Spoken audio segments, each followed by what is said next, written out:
Welcome back to Bad Boss Detox. In today's episode, we're getting real about the obstacles that tried to keep us small. So grab your coffee, your wine, or your emotional support snack, because today we're talking about the battles we fought before stepping into our power. So stay tuned. It's a super rad day. It is a super rad day. I'm glad that both of us are okay and that everyone I know that I checked on is okay, because that was freaky last night. Well, you know what? My husband, he makes me so mad. Why does he let me sleep through things like that? Oh, no. There was no chance I was sleeping through it. We had the tornado warning thing going off on my phone. It was like screaming at me. Yeah, I had 10 voicemails, but my phone goes on Do Not Disturb at night. So does mine. But I think I had it in the settings to just not to interrupt me. When we went to Sturgis in 2019, we tent camped for 7 nights. Oh. We'll not do that again. But there was a huge storm. He said he was holding the tent up like this while I slept. And I was so mad. I was like, why didn't you wake me up for that? Yeah, you could have seen your husband being a hero, for one thing. To me, a thunderstorm is cozy.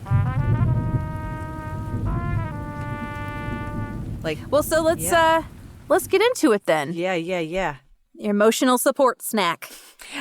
This is my emotional support water bottle. Yeah, I mean, in the 70s, we didn't even have water, let alone bottles of it. So I don't remember. 70s, for real. We had to go up the hill both ways and fill up a bucket. I don't remember drinking water. Ever. We only had Tang. There was water fountains. And it doesn't matter what I'm drinking, whether it be, water, alcohol, coffee, whatever. I drink too fast. Yeah. So I wind up drinking a lot, which is why my nickname is PP Kitten. I learn something new about you every week. And that one is a gem. Yeah. All right. Well, how are you, Ivy? Oh, my God. I'm so great. I can't wait to tell you all about it. Today is a good day. Please. Today is a good day. Good day. How's Katie? Katie's all right. I'm still here.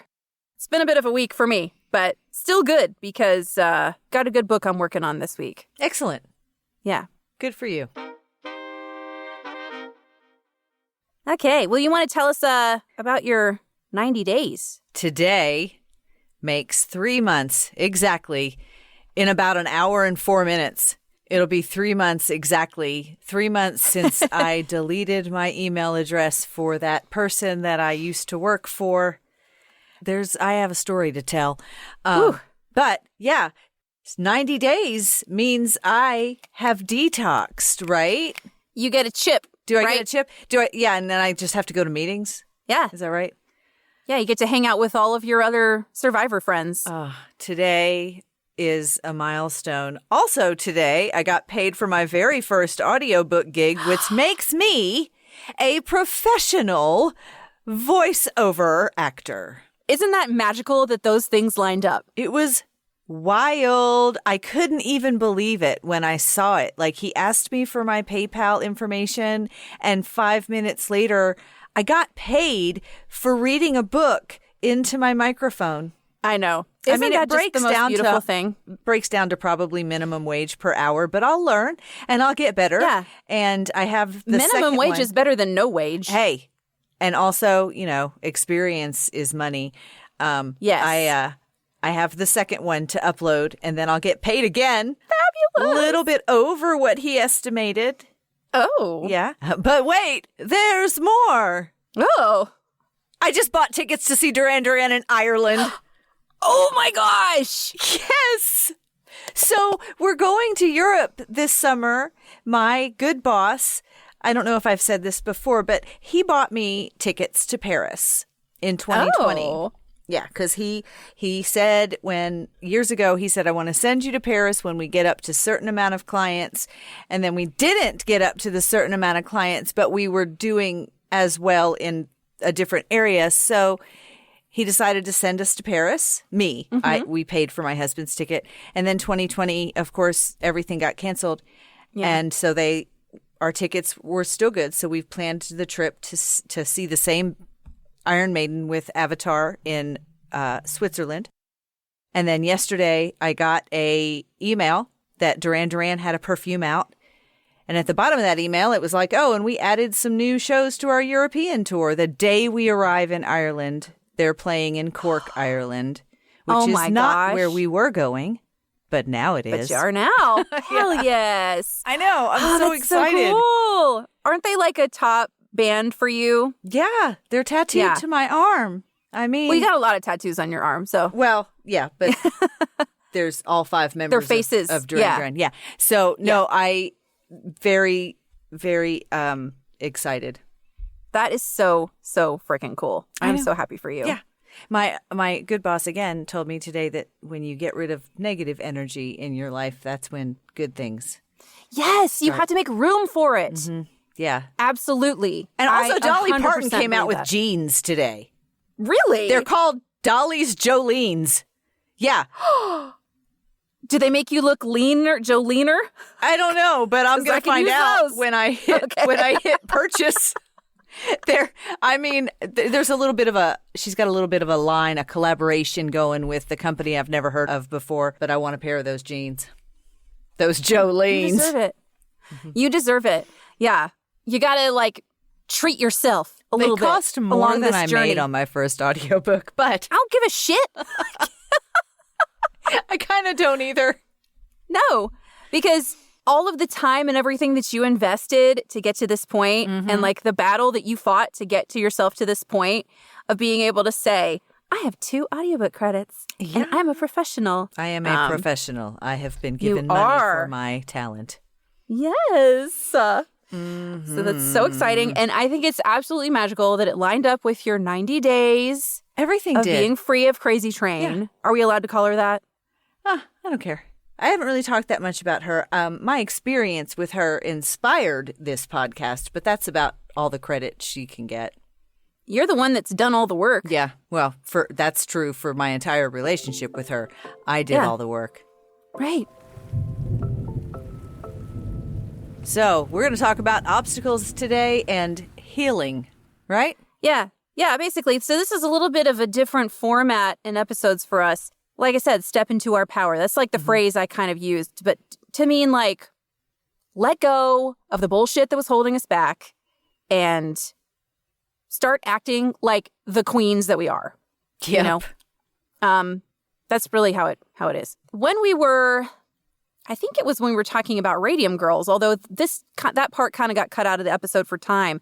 But we were talking a lot about how women feel this pressure to spend money on beauty products and plastic surgery and weight loss drugs and all kinds of stuff to maintain our appearance.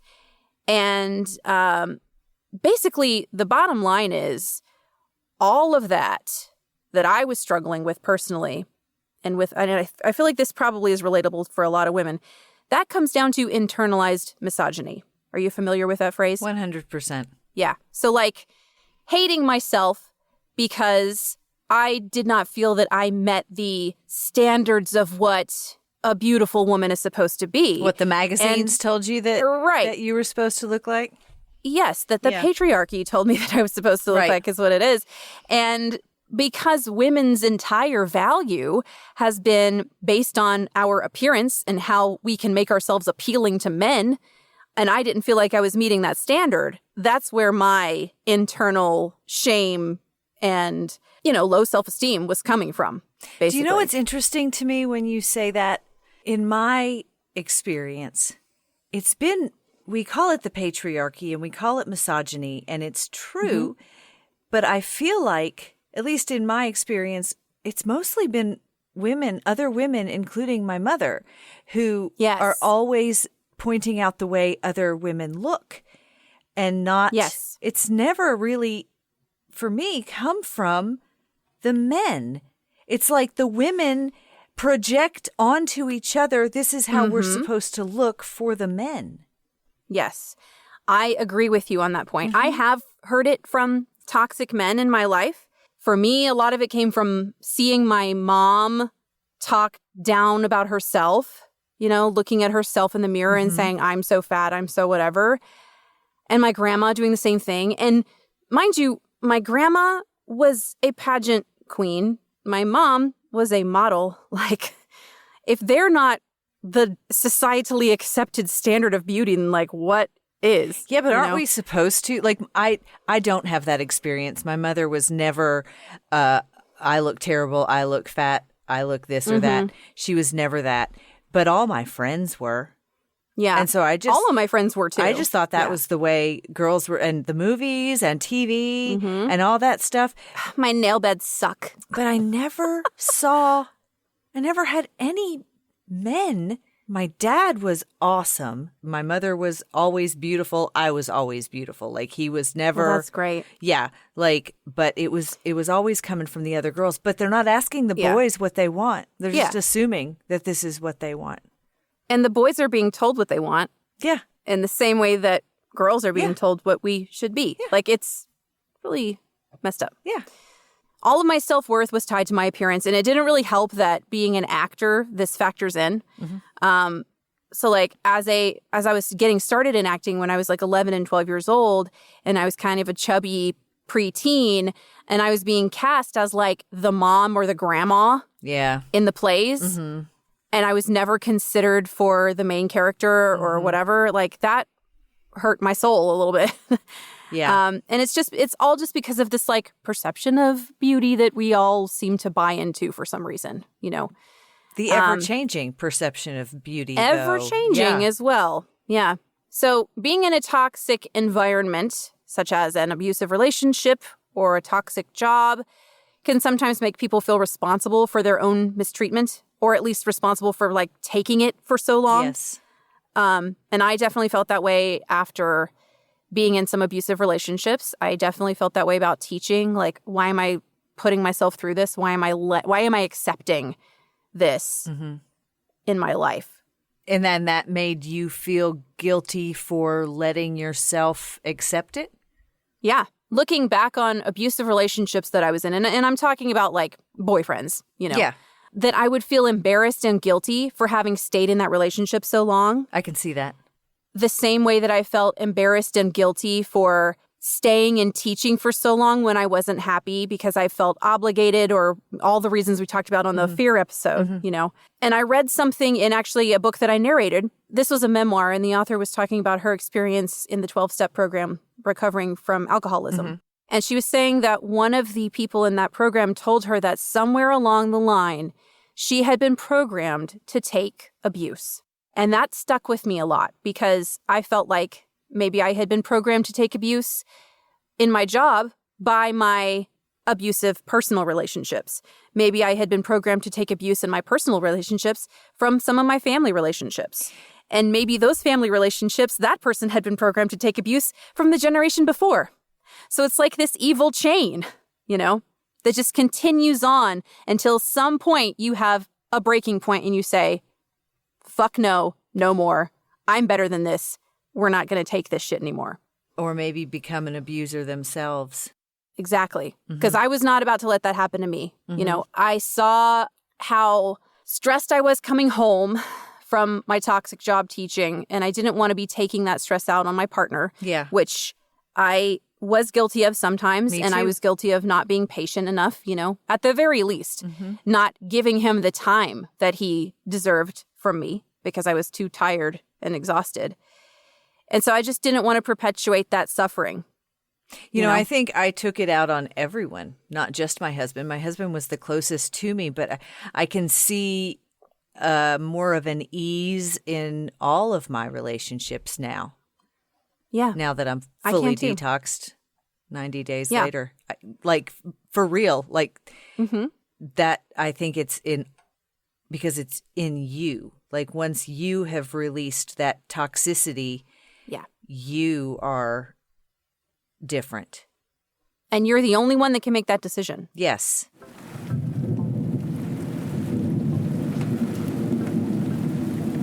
Well, I was going to ask you this in one of our other conversations. Have you ever read a book called One Nun and 100,000?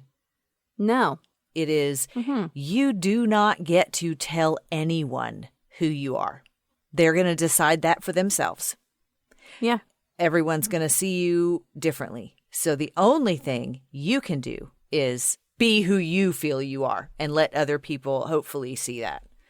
Because, he was like, the whole book was about his wife said his nose was crooked. And he was like, what?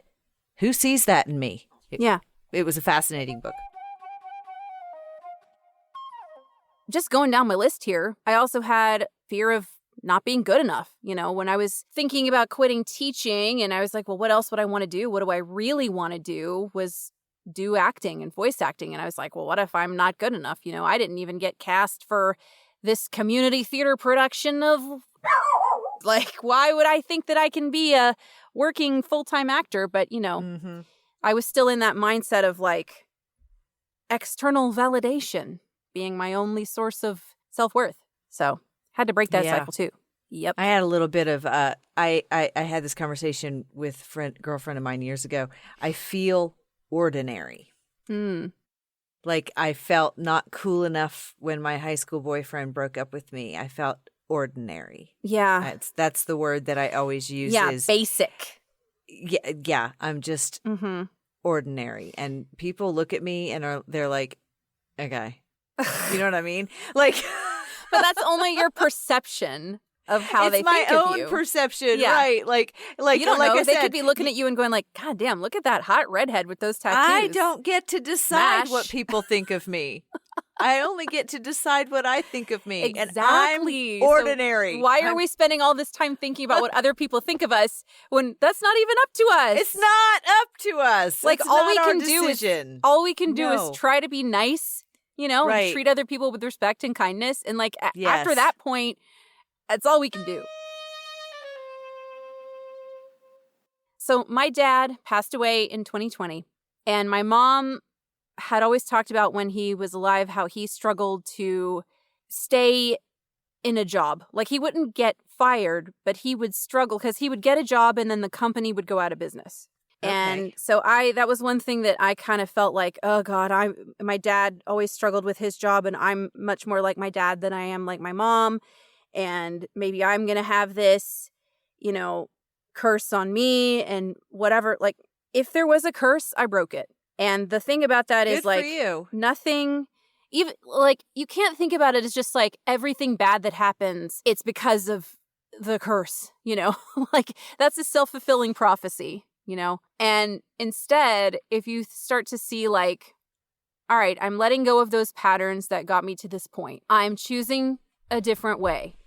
I'm going to also choose a different outlook, and I'm going to think everything bad that happens to me is part of a cycle. It will come back around. This too shall pass, right? So just as I've had lows in this journey, and I just had one this week, girl, I've had highs. And I've had moments where I've had profound synchronicities happen and just things working out in a way that I cannot explain other than just it was meant to be that way, you know? Sure. So if we look at it from that point of view, then I have changed that mentality. You know? Well, if we never had any lows, how would we know what highs were? Exactly. When you reach a point after any trauma, if you can start to find things about it that you are grateful for, that is a really good sign that you're recovering. Yep.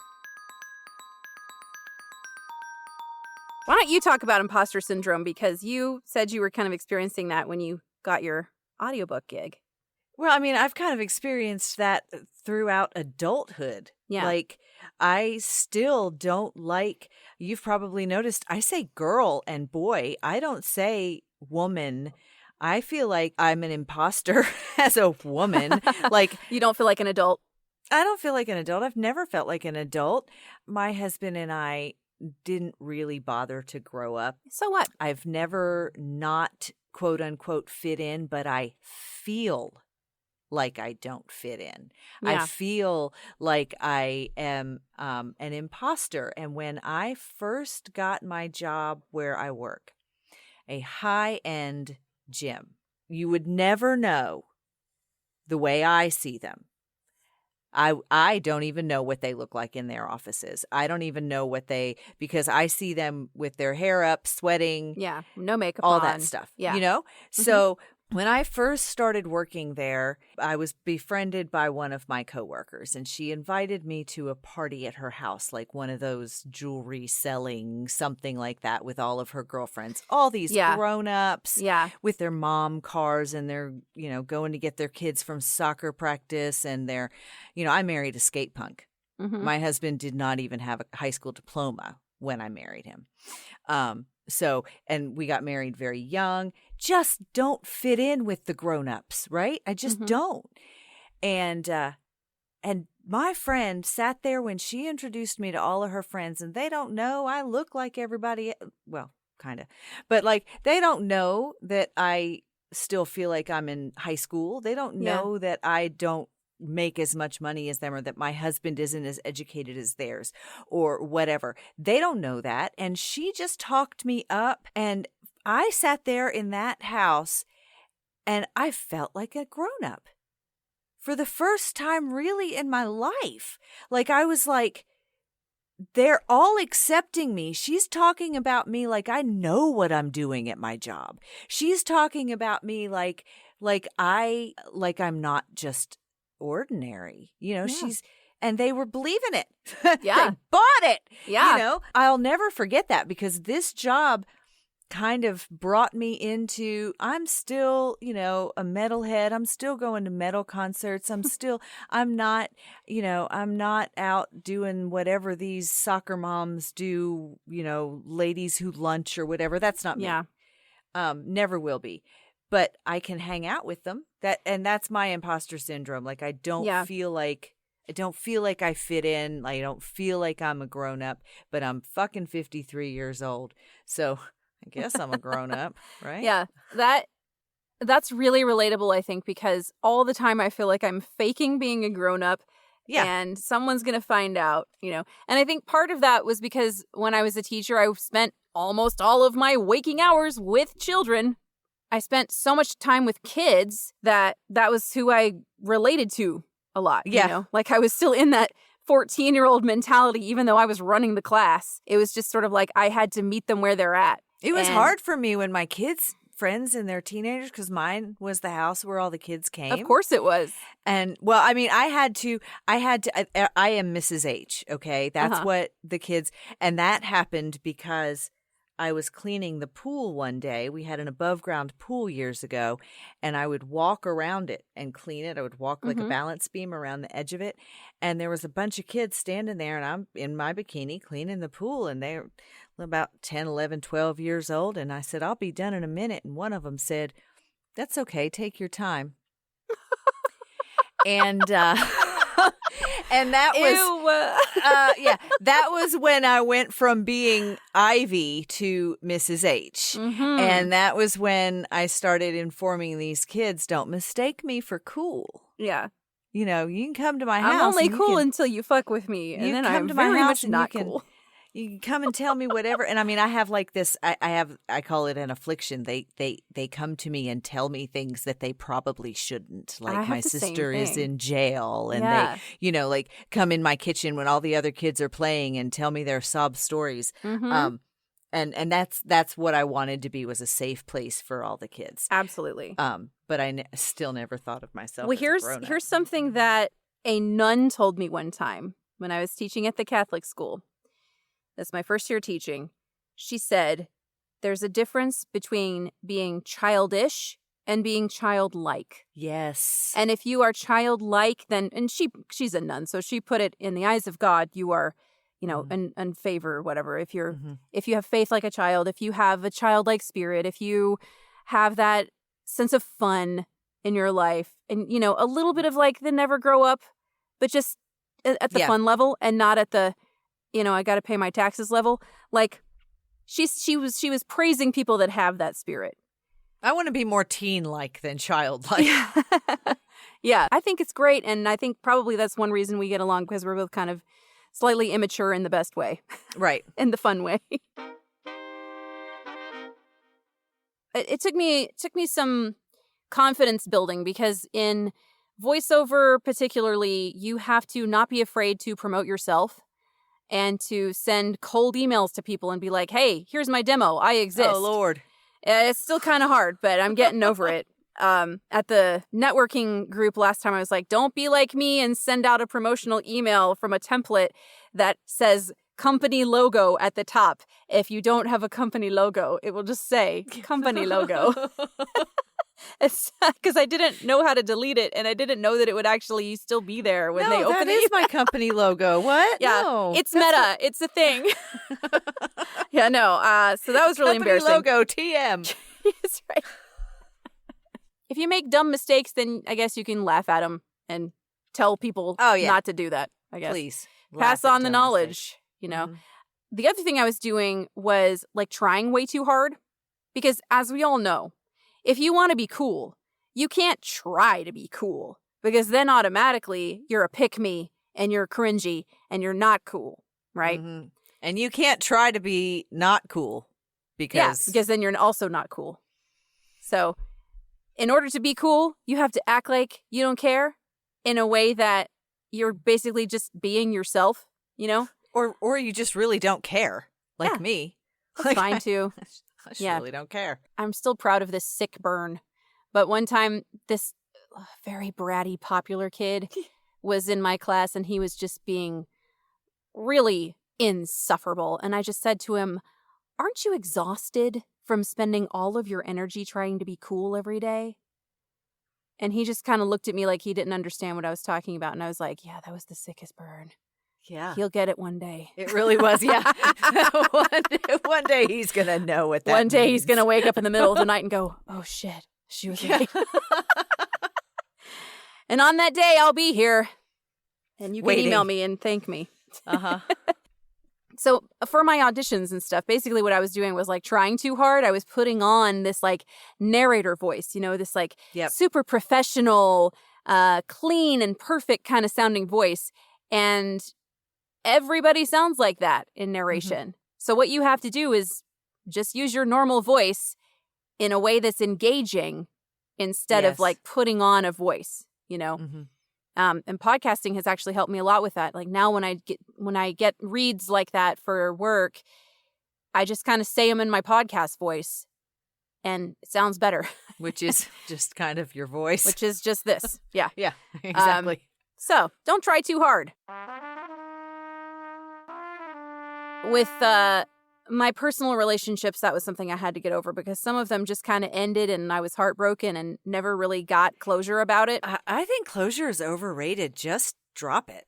You know? Yeah. There's no reason for it. You can't sometimes though wait there for is permission from someone else for you to let something go. Well, you just have to let it go.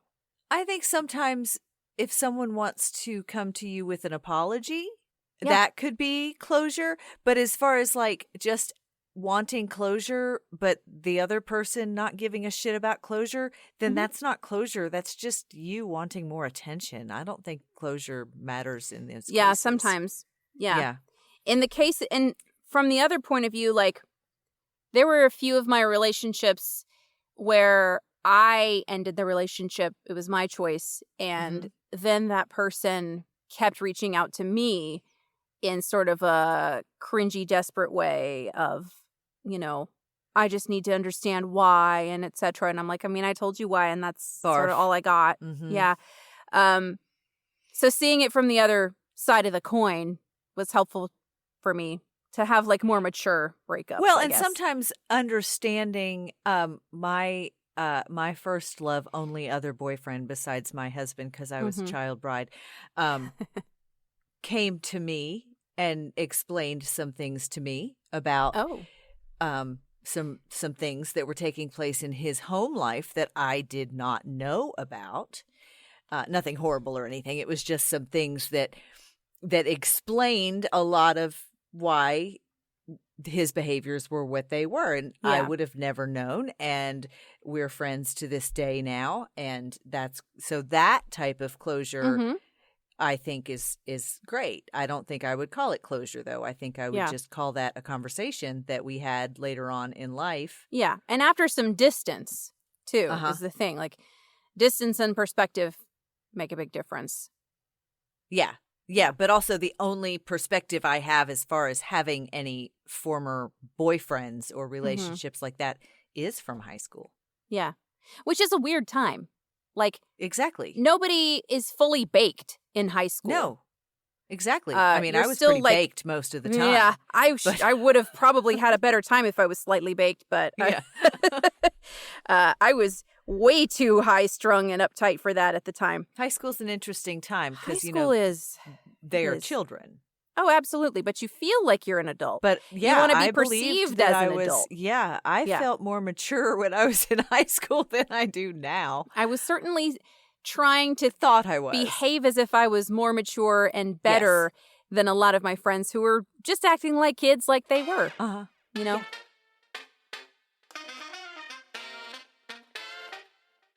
So the next thing on my list here is surrendered state.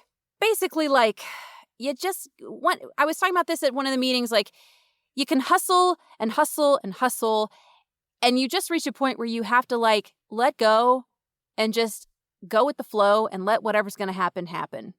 And Beautiful. you just have to trust that the right thing is going to come to you.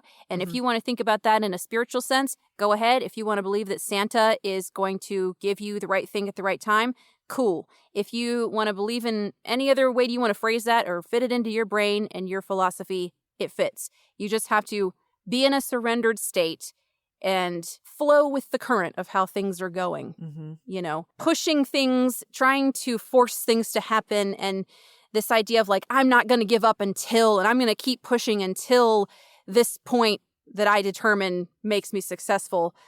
Like, you really sometimes have to sit back and just let the winds push you where they're going to push you. I read that and I didn't have a clue what you were talking about. And then you started talking. And I think that both of us had to put ourselves into a surrendered state, even just to be here. Yes. Because we could have just kept talking about having a podcast. And we also I couldn't have stayed in my job since I got fired, but I could have still continued to work for her in a different fashion because it was offered to me so often. And I think that I surrendered to myself finally. Mm-hmm. I was like, this is my only option. This is my chance to break free. Yeah. Yeah. So that also brings up perfectionism a little bit. Mm-hmm. Like, I think you were talking about sometimes with your auditions, you wanted to do a million retakes because you over didn't like and what over it said. and over. Yeah, I kept trying too hard. You have to reach a point where you're just like, it's going to be good enough. I can't control how they perceive me. I don't the do best more than I two can- takes now. Yeah. The best I can do is give it a couple of tries and pick my favorite and move on. Yep. You know, auditions are like that. Like, the gif that I always think of is like, it's Gandalf in Lord of the Rings, and he's at the top of Isengard where he's been. I sound like such a fucking nerd. Yeah, I have no idea what you're talking about. Somebody listening will know. If you know, comment. And Yes. Okay. So Gandalf's at the top of this tower. He's been imprisoned by Saruman, and he's just up there. And he like calls to him this little moth, and he catches it in his hands, and he whispers something into it, and then he just lets it go. That's how it feels to do voiceover auditions. Yeah. You're just like, Uh-huh. it just goes away. You don't know what the fuck's going to happen. You don't know if anyone's going to listen to it. You don't know anything after that point. Yep. You hit send. That's it. Okay. Especially on audiobooks. Like on some of the platforms, you can see if it's been listened to or something. But for the audiobooks, once you hit submit, it's just gone. Yep. And then you can't sit around waiting to hear back. You know? You just got to do the next audition. There's auditions that I did for audiobooks a month ago that are still there. Yep. You know? So whatever. Not my problem. Right.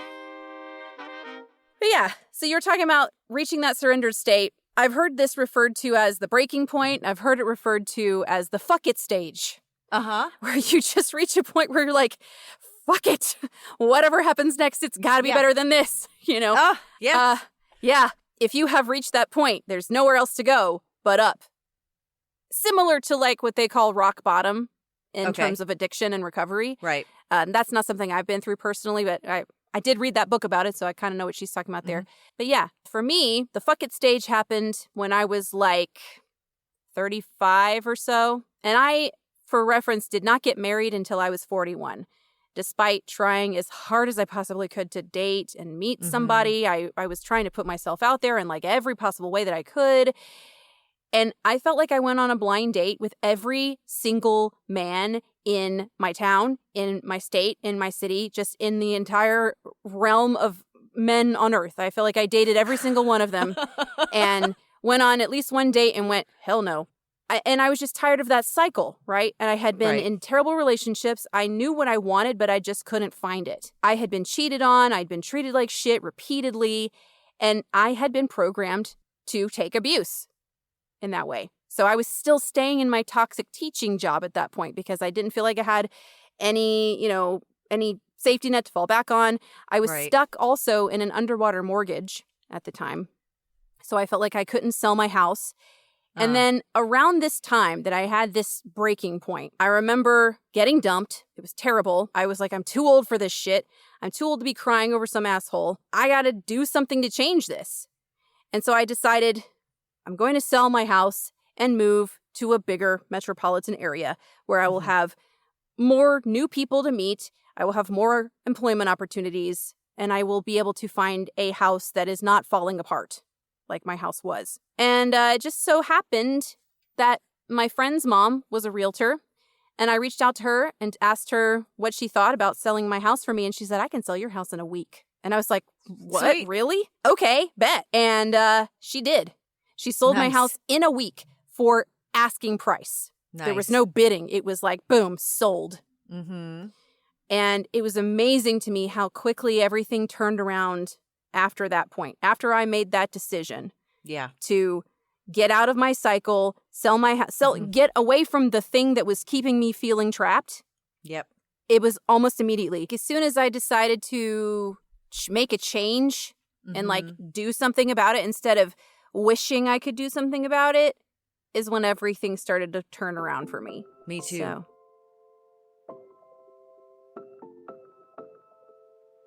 Okay, so what was it that made me want to decide to be a voice actor? Somebody asked me this at one of our meetings, and I was like, you know what? And I had to really think back. It was in like 2016-ish. I was at a nerd convention for anime, and I had basically gone because my friends were going, and I just wanted to hang out with them. I wasn't that big of an anime fan necessarily, but there are a lot of voice actors that are employed in dubbing for anime. Mm-hmm. And one of the sessions you could go to was like a question and answer for a bunch of voice actors for some anime series or whatever. Went to that, and I was watching this panel of voice actors talk about their job and how much joy they had over this. I will never forget, I just literally heard a little voice say in my mind, you can do this. Why don't you do this? And from that moment on, it was like I just couldn't deny it anymore that I wanted to do it. And when it came to a point of like, all right, my teaching job is toxic, I got to do something else. I had already started voiceover as a side hustle at that point. And Joe, our coach, had said, you could do this full time, you know? And I was like, nah. I'm paying you to say nice things to me. Right. You know? But really, though, he was the one person who 100% believed in me. And he was like, no, really, I'm not just blowing smoke. Like, you could do this. And I was like, okay. And I trusted him. I chose to trust somebody. There was thunder as you said that. Really? Maybe it'll be on the recording.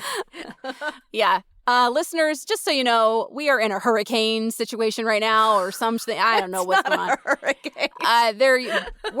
My husband's downstairs building an ark. We're having some turbulent weather. There's some weather happening. But yeah, so I listened to my intuition. I listened to the one person who believed in me, and I was like, okay, if you believe in me and you barely know me at that point, why shouldn't I believe in myself? And I just decided to go for it. Yeah, and then you grew up and became my hero. Here I am. So, well, you know, it doesn't prevent me from making dumb mistakes, which I will talk about shortly. Well, I don't think there's anything that prevents us from making dumb mistakes. Unfortunately not. Yeah. I mean, if only we could just make some smart mistakes every once in a while. Mm-hmm. Right? Occasionally I make those too. Yeah. Okay. Accident, you know, Bob Ross calls them happy accidents. Happy accidents. I love Bob Ross. Bob Ross is, I love Bob Ross the way that you love Mr. Rogers. Nice. Yeah. Hey, listeners, Future Ivy here. We have split this episode into 2 parts so that we could include more of our candid conversation about the obstacles we have overcome on our way to success. And also to make some more room for another listener story time. You're going to like this one because it's so relevant. And I'm going to read it to you now. Excellent. Okay. This was someone I actually met in an audiobook sub on Reddit, and I am reading this with their permission. So, I used to work for a company with a very pro-AI CEO. He encouraged us to utilize AI wherever possible, and he would also encourage us to lie about our AI usage to authors, people who would read our books, and in ads we made. The CEO was obsessed with optimizing the books to get the most people possible to pay for them. It was like a pay-per-chapter model. Our marketing team would straight up make up scenes for ads that never actually happened in the book and made millions from those fake ads. The voiceover, book art, some, not all, plot was from AI. This man did not ever want to pay for actual voice actors, artists, or editors to actually work on the books. Under his command, we fed our readers and authors bullshit about how he wanted to make publishing more accessible and that we respected the art form of storytelling. In reality, we were the very people taking the passion out of writing by feeding everything into AI with the end goal of 100% AI-generated books so that we wouldn't have to pay out authors. Oh my God. Oh my God. Yeah, isn't that just like so icky? That is so icky. Yes. They also mentioned that the CEO was problematic just on a personal level. He was homophobic. Yeah. And his like microaggressions would show, especially during Pride Month. Oh.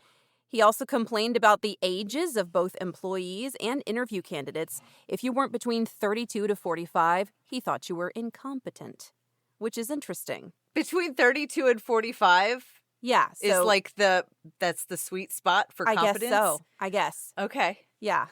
Oh, well, I'm don't done know. being competent. I'm right in the middle. Yeah, you're still there. They might hire me if I was a robot. Uh-huh. Oh, I used AI today. I haven't really used much of AI at all. Yeah. But I threatened my trainers. I want to update the website with their bios. Oh. And it's been a couple of months since I asked them to send me a new picture, like update your picture. Mm-hmm. One of my trainers, his picture is him and his 3-year-old daughter. She's 16 now. Oh my gosh. Like, I need a new picture. Yeah. And I need new updated bios. And so I, along with the help of ChatGPT today, put in some lies about these people, and I sent them to them and said, you've got like 3 days. And if you don't give me the real deal, then you're living in a trailer yelling at squirrels next week. Mm-hmm. Fantastic. That is an appropriate use of AI. Exactly. I love it. Yeah. Yeah, as an audiobook narrator, this one made me like want to vom. This listener story, like yeah, like they're using AI voices also. They're AI not voices. Not even the real pieces of the books. Like the ads being AI generated from stuff that wasn't even in the book is probably super illegal. But I think there is a place for AI in lots of applications. I just don't think it is in making books, because let me tell you, I use ChatGPT to help me summarize information sometimes, because it's just like with ADHD, having to have 8 million tabs open and click between things and stuff like that that's very taxing on my brain. Yeah. So sometimes I'll start with an AI summary and then kind of fix it. Go from there. Let it give you a starting point. Yeah. I think also it could give you some help if you need to beef up something. Like today when I was doing this to the trainers, when I put in just their existing bio and said, make this better. Yeah. It made it better. Yeah. Not and it can and change the tone. It can right. Not make it more brilliantly serious, or whatever. anything. It did Mhm. not give it the humor that I wanted. And then I actually typed in, no, I don't want this to sound real. I want it to sound wild, like crazy. There was a picture yesterday of Eminem Oh my God. holding his new grandson, crying. There's like this perfect tear running down his beautiful face. And he's standing there holding his grandson like this, grandson's fists are in a ball like this. Yeah. Just coming up from nowhere is this giant long baby finger, like in the middle. It was so creepy. It was like, and everybody's like, oh, Eminem burst into tears when he holds his new grandson for the first time. Oh And God. everybody in the comments were like, what is wrong with you people? Do you not see the Yeah. weird giant It's baby because, finger? like, I really think that the older generation just doesn't have that discernment necessary to, like, pick that out of pictures. And it's probably just because they haven't been as exposed Which to it. older generation are you I mean, referring to? Like Boomers. boomers, silent generation? Yeah, Okay. definitely not. I mean, my grandma couldn't even tell what she was looking at. She'd be like, he's pretty. But Well, I think my mom would believe it too. I think Yeah. she might not notice the giant baby finger. well, anyway, that was a major tangent. Anytime we get to talking Nice. about AI, it always turns into a journey. But Yeah, I mean, Yeah. I was adamantly against it in the beginning. It's what I did with it today was hilarious. I think that's a great Um, use of it. Yeah, and I mean, I don't know how much I'll use it in seriousness in the future, Yeah. but that was fun. So, Yeah. yeah, that was our listener story. Some hot tea from the audiobook industry. I love it. I can't tell you the name of this company, but just know if you're listening to audio and the voiceover just sounds a little bit too good, it could be AI. Mm. I heard one on the New York Times website this week, and they tell you when it's an automated voice on that website, which I understand because if you're the New York Times and you have to put audio versions of your article out for accessibility reasons, and it's like breaking news, you do not have time to get a voice actor to do that. Like, there's no way. Sure. Or the reporter to read it or anything. Like, that's just not going to happen. Right. So AI, that's, it doesn't bother me in that case. Mm-hmm. But they'll say, this is an automated voice. And I was listening to it. That bitch was breathing. She was breathing. She was saying it. She had just like the lack of life in her voice, though. That's the only way I can describe it. Like, Breathing creeps me the out. breathing was creepy. Yeah. Uh-huh. So she had breaths, but she had like too many breaths. It was clear that the engine that created it had put the breaths in to make her sound more lifelike, but she was breathing like in places you wouldn't breathe. Right. And then her tone she didn't have any life to her when she was saying things. And there was one or two words that she didn't mispronounce, but she used the wrong pronunciation of. Like, I think she said lead instead of lead, like L-E-A-D. She said lead, like the element, instead of L-E-A-D, Yeah. lead, past Uh-huh. tense.